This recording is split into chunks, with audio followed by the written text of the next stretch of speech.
Olá pessoal, vamos gravar mais um vídeo e nesse vídeo nós vamos tratar aqui um pouquinho da história da interpretação bíblica e vermos como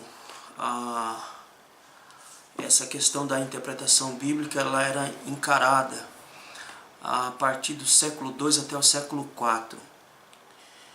E para a gente tentar entender, compreender por que hoje ainda persiste no nosso meio o método de interpretação alegórica. E aqui eu quero deixar claro que eu não estou negando que há partes das escrituras que têm que ser interpretadas de forma alegórica. Mas eu não posso extrapolar esse limite de interpretação alegórica atribuindo todas as passagens de forma alegórica como nós temos visto hoje. Principalmente do meio a qual faço parte, que é o meio pentecostal, em que o que impera nos púlpitos pentecostais, infelizmente, é a interpretação alegórica, extremamente prejudicial, extremamente perigosa e também onde abre-se a porta para heresias e loucuras que a gente vê e ouve no meio pentecostal, utilizando esse método alegórico como padrão interpretativo das Escrituras Sagradas. E o prejudicial dessa interpretação é que quando você mostra a interpretação correta do texto, que é uma interpretação mais literal, uma interpretação que leva a questão do contexto histórico, contexto cultural, contexto político, social, que é o método gramático histórico, mesmo nós trazendo a interpretação correta do texto, a interpretação alegórica no meio pentecostal está tão sacralizada que as pessoas não conseguem enxergar a verdade do texto bíblico. E quando você dá uma interpretação correta do texto, é como que se você tirasse o chão delas. Porque elas não têm nem como contra-argumentar com você quando você dá a interpretação correta do texto e elas acabam ficando perdidas na maneira de interpretar o texto. E continuo e acabo insistindo na interpretação alegórica de alguns textos aí. Mas nós vamos fazer um levantamento histórico aqui, de maneira breve e rápida, para nós vermos por que ainda se continua interpretando de forma alegórica nos nossos dias e por que a interpretação literal no meio pentecostal ela é pouco utilizada. Então vamos levantar aqui um breve histórico desse período. Quando os apóstolos eles morreram, a igreja ficou na responsabilidade dos pais apostólicos, ou os pais da igreja. Esse período ele vai abranger do século II até o século IV, onde quando João morre e esses pais apostólicos entram em cena, eles entram com a responsabilidade de cuidar da igreja e zelar pela sã doutrina. Dentro desse período também acontecem os grandes concílios, onde eram definidas questões doutrinárias, questões dogmáticas importantes dentro desse período, e também para fazer defesa da fé, e surge então os concílios para trazer a fé ortodoxa para a igreja do período e até para os dias de hoje também. E uma outra questão que foi levantada dentro desse período é como interpretar as profecias bíblicas, como interpretar as instituições que havia ali dentro do Antigo Testamento, como interpretar os personagens e eventos do Antigo Testamento que refletissem a Cristo. Então, como fazer uma interpretação coerente do texto sagrado, do Antigo Testamento, e essa interpretação ela viesse refletir a Cristo.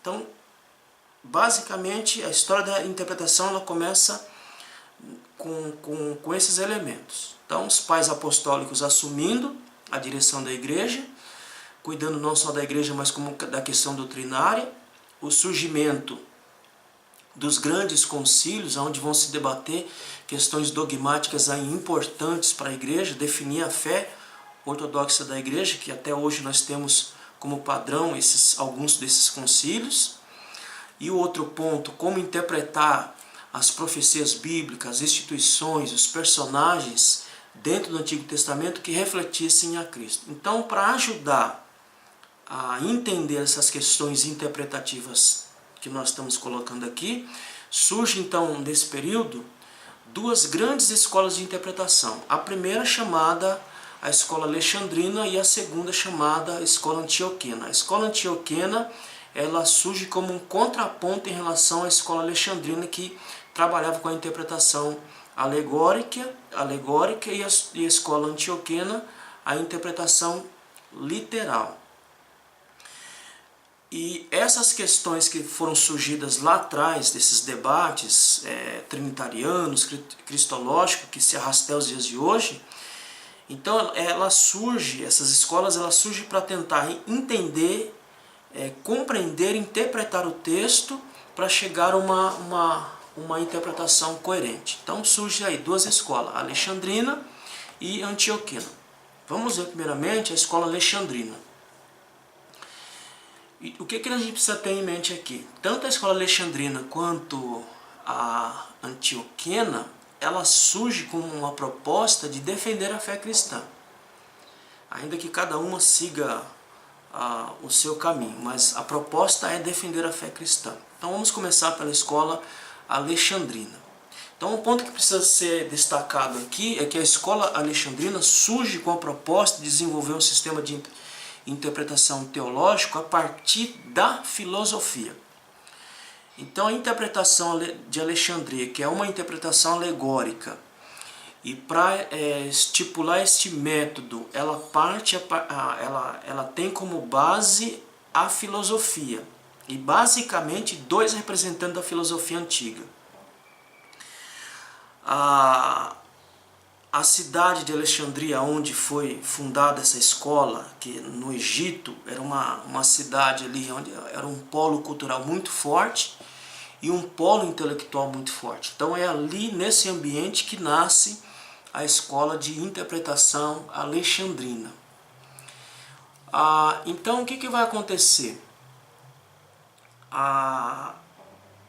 Heráclito, para interpretar as obras de Homero, a Ilíada e a Odisseia, e essas duas obras elas vão tratar da questão dos deuses, ele vai estipular um método de interpretação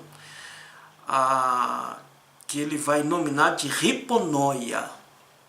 Então, Heráclito chega à conclusão seguinte: eu só posso interpretar a Ilíada e a Odisseia, que trata da questão das divindades, e ali essa questão das divindades é tratada de uma forma bem humana.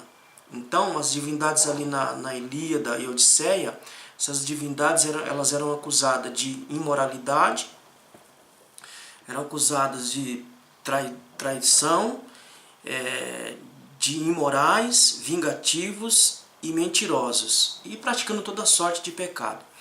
Então, é o seguinte: eu não posso interpretar a Ilíada e a Odisseia, onde trata essas questões dos deuses, com esses aspectos morais negativos, de traição, de inveja, de vingança, de serem mentirosos, praticando toda sorte de pecado, de maneira literal. A ideia era o seguinte: a ideia era defender os deuses desses pecados. Então, Heráclito parte da ideia que eu não posso interpretar o texto de maneira literal. E aí ele vai estabelecer uma ideia de interpretação que ele vai nominar de hiponoia. A junção de dois termos gregos. O primeiro é de hipó, que é escondido, segredo. A segunda de noia, perceber, entender e compreender. A partir dessa hiponoia, Heráclito vai dizer o seguinte: existe um sentido profundo do texto que está oculto no próprio texto. Então Heráclito ele parte dessa ideia, que existe, a partir dessa ideia da hiponoia, é o seguinte: existe um sentido profundo do texto que está oculto no próprio texto. Então, para entender a Odisseia, Homero vai aplicar esse método de interpretação para entender essas questões que é atribuída aos deuses de traidores, imorais, vingativos, mentirosos e praticando toda sorte de pecado, ele vai interpretar isso de maneira alegórica. Ou seja, ele não vai entender esses textos de maneira literal, mas ele vai entender de maneira alegórica, ou seja, que por trás desse texto há um sentido profundo. Então olha só o que Heráclito vai dizer. Heráclito sugeriu que deveria buscar o sentido profundo por trás das palavras. Portanto, os escritos de Homero não era para ser lido de forma literal, mas sim de forma alegórica, ou seja, buscando o sentido profundo do texto. Porque fazendo isso, você não vai atribuir essas questões imorais aos deuses, mas vai dizer, isso aqui é só para exemplificar um sentido mais profundo do que está sendo dito. Ou seja, eu não posso interpretar de forma literal, mas eu tenho que interpretar de forma alegórica. Vai ficar mais claro, mais para frente a gente vai dar exemplos, vai ficar mais claro. Mas eu preciso primeiro da base, de onde surgiu a interpretação alegórica. O segundo expoente que deu base de sustentação para o surgimento do método alegórico foi o próprio Platão. E Platão lhe dizia o seguinte, que nós vivemos, eu vou ler aqui para ficar mais fácil. Então o que Platão ele fez? Ele criou a ideia de que o mundo em que vivemos é uma representação do mundo perfeito, ou mundo das ideias. A ideia é o seguinte, Platão diz o seguinte, olha, o mundo que nós temos não é o mundo perfeito. O mundo que nós temos é uma representação do mundo perfeito. Então, o que nós estamos vendo aqui, este mundo, não é o mundo ideal, não é o mundo perfeito, é uma representação do mundo ideal. Então, por exemplo, se eu falo o seguinte, isso aqui é uma mesa. Então, no mundo das representações, que é esse mundo nosso aqui, que é o mundo das representações, isto aqui, para mim, é uma mesa. Mas, na verdade, olhando para um sentido mais profundo, olhando para este mundo ideal, para este mundo perfeito, essa mesa não é uma mesa ideal, essa mesa é uma representação do que seja uma mesa real que está neste mundo real. Então, o que ele quer dizer é o seguinte, por exemplo, essa caneta aqui não é exatamente o que eu vejo. Essa caneta ela só é um reflexo, uma representação da caneta perfeita que está no mundo perfeito. Então, a partir daqui surge a alegoria. Ou seja, olhar o texto, mas não interpretar o texto no seu aspecto literal, mas entender que por trás do texto é que está o sentido real do texto. Isso é alegoria, é o sentido profundo do texto. O que o texto diz não é aquilo, o que o texto diz é aquele entendimento profundo que eu vou ter do texto. Para chegar nesse entendimento profundo do texto, eu tenho que fazer a alegoria do texto, porque se eu ler de maneira literal, não vou chegar. Para chegar, eu tenho que lê-lo de maneira alegórica. Então, tudo que temos na realidade são representações do que há de perfeito no mundo das ideias, partindo da ideia de Platão. Portanto, toda a nossa interpretação da realidade só pode ser realizada através da alegoria, para chegarmos à interpretação correta do fenômeno que nos cerca. Então, portanto, eu só posso enxergar o sentido real de tudo que está à minha volta se eu interpretar de maneira alegórica, não de maneira literal. Porque se eu interpretar de maneira literal, eu não vou chegar ao entendimento perfeito do texto. É aquilo que Heráclito ele dizia. Eu não posso ler a Odisseia e a Ilíada e atribuir aos deuses todos esses aspectos pecaminosos, porque se eu ler de maneira literal, eu vou interpretar de maneira literal, e não pode ser interpretado de maneira literal, porque estão falando dos deuses, então eu tenho que interpretar de maneira alegórica, ou seja, que toda aquela linguagem que Homero usou, ela esconde ali um sentido profundo, que não é aquele que está no texto, mas eu tenho que buscar isso de maneira alegórica.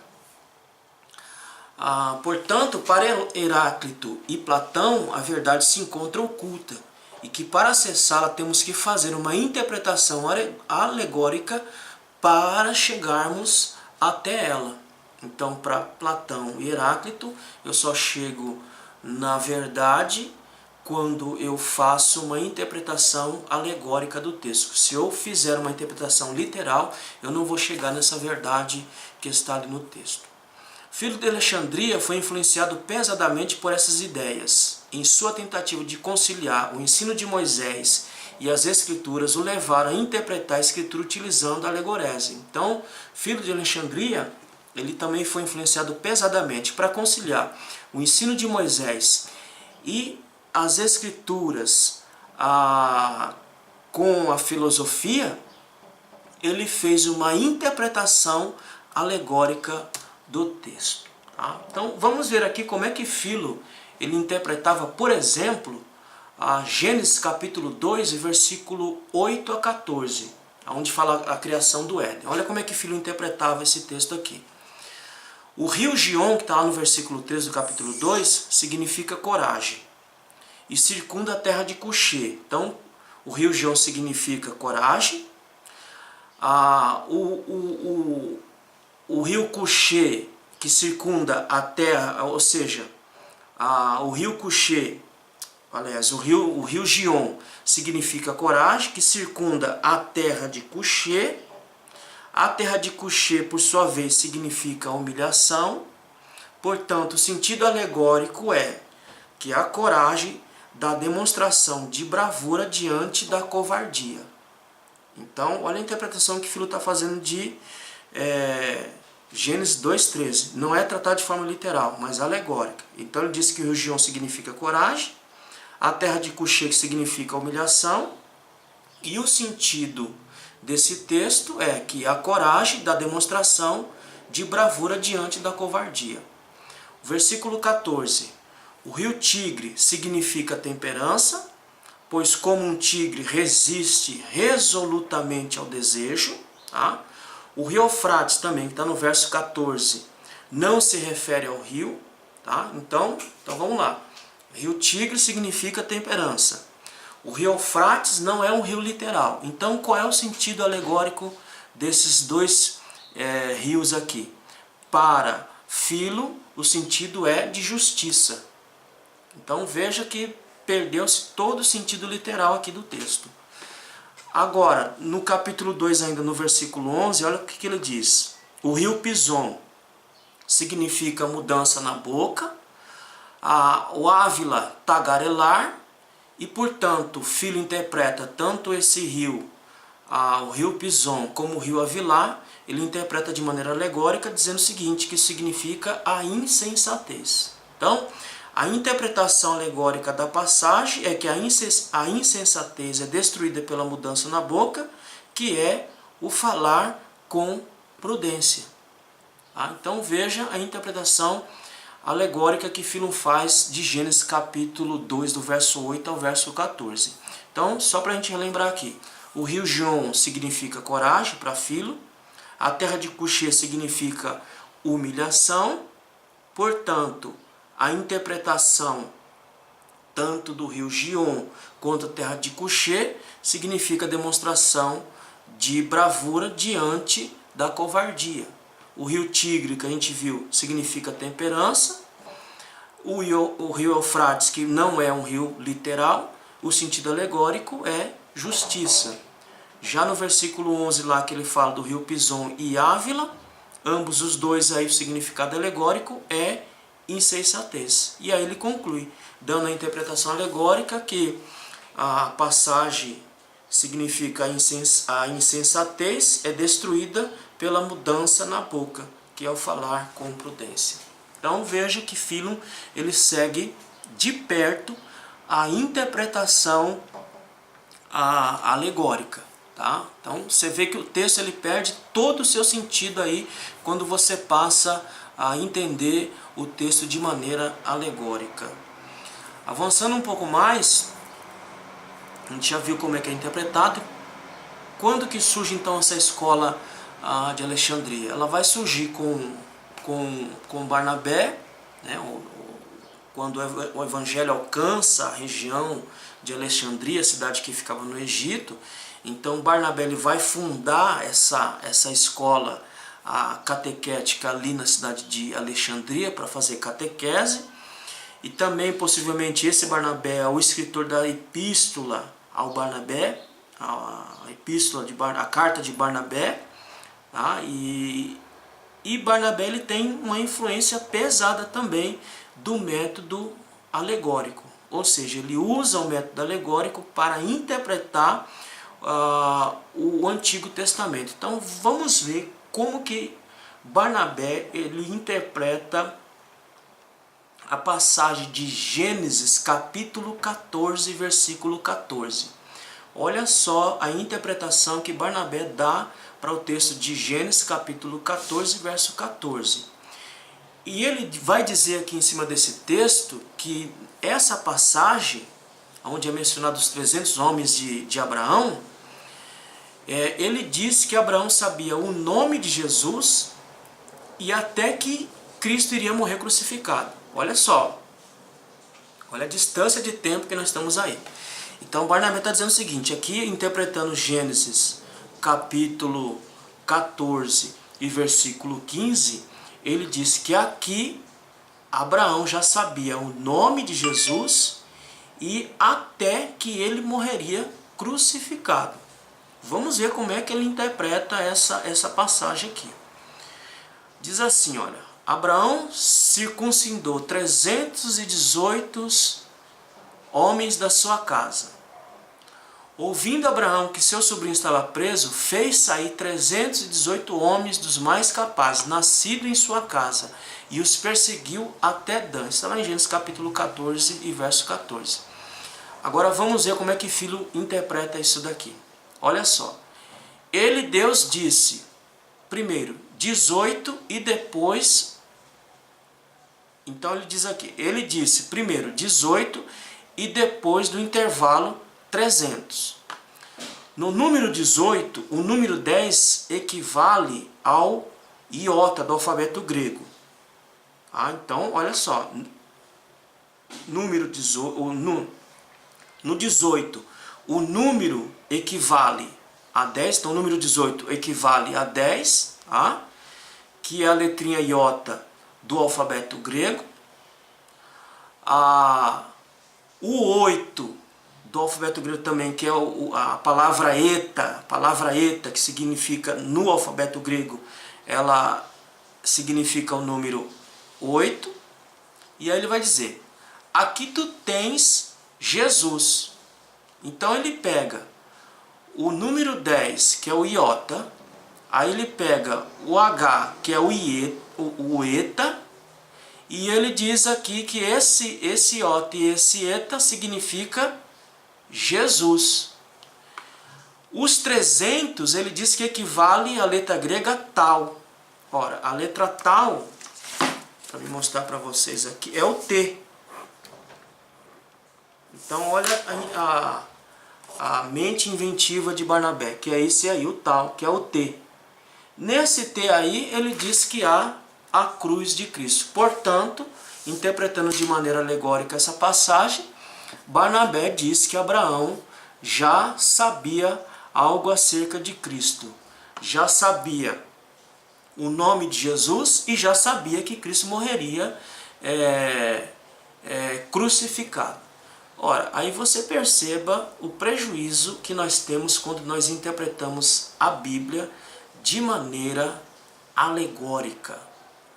Aonde que nós chegamos quando nós interpretamos o texto sagrado de maneira alegórica? Extremamente prejudicial para a saúde teológica, para a saúde bíblica da igreja.